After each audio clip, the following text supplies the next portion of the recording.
বাবার মতন করে কেউ কখনোই তার মেয়েটাকে জিজ্ঞেস করে না আজকে তুমি দুপুরে কি দিয়ে ভাত খাবে। রাজপ্রাসাদ হোক বা কুঁড়ে ঘর, প্রত্যেকটা বাবার কাছে তার মেয়ে হচ্ছে রাজকন্যার চাইতে কোনো অংশে কম না। প্রত্যেকটা বাবার কাছেই তার মেয়ে হচ্ছে রাজকন্যা। যতটুকুই পারুক না কেন মেয়েকে সব সময় হাসি খুশি আর মেয়ের ইচ্ছে আবদার পূরণ করতে বাবা মার খুব ভালোই লাগে। হ্যালো এভরিওয়ান, সবাই কেমন আছেন? আশা করি সবাই অনেক বেশি ভালো আছেন। ভিডিওটি না টেনে সম্পূর্ণ ভিডিওটি দেখে যাবেন, আশা করি আপনাদের কাছে অনেক ভালো লাগবে। ভিডিওটি না দেখে কেউ আমাকে কমেন্ট করবেন না, কোনো কমেন্টের আমার দরকার নেই। তো এখানে কিন্তু ওর বাবা নদীর একদম তাজা ফ্রেশ নদীর মাছ আনছে, পাঁচমিশালি। তার চাইতে বড় কথা হচ্ছে আমার প্রিয় প্রিয় মাছ হচ্ছে এই বেলে মাছ।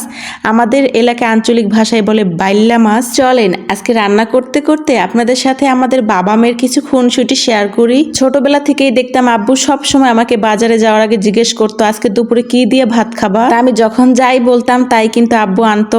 আর বিশেষ করে আমার বিয়ের 1 বছর আগের কথা, তখন ক্লাস 9-এ পড়ি অবশ্য। তা আব্বু হঠাৎ করে বলতেছে আজকে বাজারে যাব, চলো তোমার পছন্দের মাছ কিনে দেবো। তা আমি তো খুশি আবার অবাক যে আমি এত বড় হয়ে গেছি বাজারে যাব। আব্বু বলছে তাতে কি হয়েছে, আমার সাথে যাইবা, সমস্যা কি।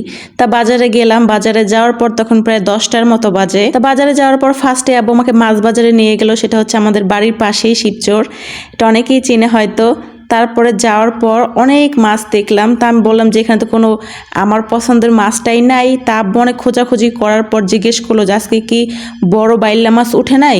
তা লোকজন বলতেছে যে এখনো বাইল্লা মাছ আসে নাই বাজারে, 1 ঘন্টা 2 ঘন্টার মধ্যে চলে আসবে। আমি বললাম সমস্যা নেই, আজকে তুমি অন্য মাছ নাও, ইলিশ মাছ আছে, তেলাপিয়া মাছ, পাঙ্গাস মাছ, অনেক মাছই ছিল, তুমি এটার থেকে একটা নাও। তা আব্বু বলতেছে না আজকে তোমার পছন্দের মাছটাই আমি নিবো। আমি বললাম পছন্দের মাছ তো সবসময় প্রায় নাও, যেহেতু নাই কখন আসবে তার কোনো ঠিক নাই। তা আব্বু বলে চলো বাপ মেয়ে মিলে একটু হোটেলে খাওয়া দাওয়া করে আসি। তা চলে গেলাম হোটেলে পাশেই। তারপরে যাওয়ার পর আমার পছন্দ হচ্ছে রসমালাই। আব্বু আমাকে অনেকগুলো রসমালাই দিল কিনা, ঠান্ডা ফ্রিজের একদম গরমের ভিতরে খায়, তো মনটা একদম তাজা ফ্রেশ হয়ে গেল। তারপর ওখান থেকে একটু বের হয়ে হাঁটাহাঁটি করলাম যে বাজারের মধ্যে আর কোথায় ঘোরাঘুরি করব। তারপরে এই করতে করতে 1 ঘন্টা পার হয়ে গেল। তারপরে দেখি যে বাজারে বাইলা মাছ উঠছে। তা আব্বু আমাকে নিয়ে যাওয়ার পর দেখলাম ছোট বড় মাঝারি সাইজ সব সাইজের বেলে মাছ উঠছে, মানে বাইলা মাছ। আমার যেহেতু বড়টা পছন্দ, আব্বু বড়টার দামই জিজ্ঞেস করলো। তা আমার তো মাথায় হাত। প্রায় 9 থেকে 10 বছর আগের কথা, তখন এই মাছের কেজি ছিল প্রায় 1200 থেকে 1300। তো ওই মুহূর্তে আসলে আব্বুর কাছে অত টাকাও ছিল না। আমি তখন বিষয়টা বুঝতে পারছি, কিন্তু আব্বু আমাকে কিছুতেই বুঝতে দেয় নাই। তা মাছগুলা প্রায় আধা হাতের মতো ছিল, মানে 1 পিস মাছ খেলে পেট ভরে ভাত খাওয়া যায়। আর মাছ নেওয়া লাগেই না, এত মোটা মোটা বড় বড় ছিল। তা আব্বু বলতেছে আধা কেজি মাপেন। তা আধা কেজি তো কম হলেও 7 থেকে 8 পিস উঠছিল। অবশ্য অনেক আগের কথা, কিন্তু আমার অতটা খেয়াল নাই। কিন্তু এই জিনিসটা আমি খুব ভালো করে মেমোরেবল করে রাখছি মাথার ভিতরে, যে ওই বয়সে ক্লাস 9-এ পড়ে আব্বু আমাকে বাজারে নিয়ে পছন্দের মাছটাই কিনে তারপরে বাসায় রান্না করে আম্মুরে দিয়ে খাওয়াইছে। এই জন্য কথাটা আমার মনে ছিল বিশেষ করে। তারপর আধা কেজি মাছ নিল, প্রায় 7 থেকে 800 টাকা নিল। তারপর আসার সময় ওই সময় আর কি 5 টাকা দিয়ে 3টা সিঙ্গারা পাওয়া যেত ছোট ছোট। তা আব্বু এখানে আমার 10 টাকা দিয়ে 6টা সিঙ্গারা কিনা দিল। আমি খুব আনন্দ ফিল করে ভ্যানে উঠে আব্বুর সাথে বাসায় চলে আসলাম। তারপর আসার সময় টমেটো ধনিয়া পাতা নিয়ে আসছিল, যেহেতু গরমের সময় ছিল পাওয়া যায় না ওরকম ভাবে। তারপর অনেক খুঁজে খুঁজে আব্বু আইনা বাড়িতে এসে আম্মুরও বলতেছে সবার যেইভাবে পছন্দ ঠিক ওইভাবে ভুনা করবা, বেশি তেল দিয়া, ধনিয়া পাতা টমেটো দিয়া। তারপর রান্না বান্না করা শেষ হয়েছে মতো আমার প্লেটে মানে 3টা মাছ দিল, যে 3টা মাছ তুমি একা খাইবা আর 3টা মাছ আমরা সবাই মিলে খাবো। যেহেতু ফ্যামিলিতে 6 জন ছিলাম আমরা, 4 ভাই বোন আর আব্বু আম্মু 2 জন, কিন্তু তারা সবাই মিলে 3 পিস মাছ খাবে।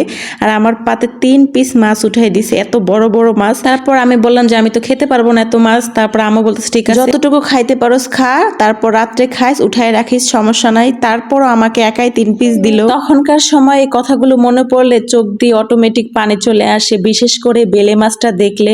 এই মাছটা হচ্ছে আমার সবচাইতে প্রিয় মাছ। প্রত্যেকটা মেয়েরই পছন্দ অপছন্দ বলে একটা কথা আছে, কিন্তু বাবার রাজকন্যাকে তার মতো করে কেউ কখনোই জিজ্ঞেস করে না যে তোমার কি খেতে ইচ্ছে করে, দুপুরে কি দিয়ে খাবে, তুমি কোনটা পড়লে খুশি হবে। এটা কিন্তু সব ফ্যামিলিতে করে না, বিশেষ করে কিছু কিছু শ্বশুর শাশুড়ি স্বামীরা ভুলেই যায় এটাও একজনের রাজকন্যাই ছিল। অনেক ফ্যামিলির লোকজন তো ভুলেই যায়, তারা ভাবে আমাদের ছেলে আমাদের কাছে গোল্ডেনের টুকরো, কিন্তু তারা এটা ভাবে না ওই মেয়েটা তার বাবা মার কাছে গোল্ডেনের টুকরো না, ডায়মন্ড ডায়মন্ডের টুকরো। এই যে আমার মেয়ে যেমন তার বাবার রাজকন্যা সবসময় জিজ্ঞেস করে মামনি তুমি কি দিয়ে খাবে, তখন আমার একটি মানুষের কথা মনে পড়ে যায়। আমার বাবাও তো আমাকে এইভাবে জিজ্ঞেস করতো।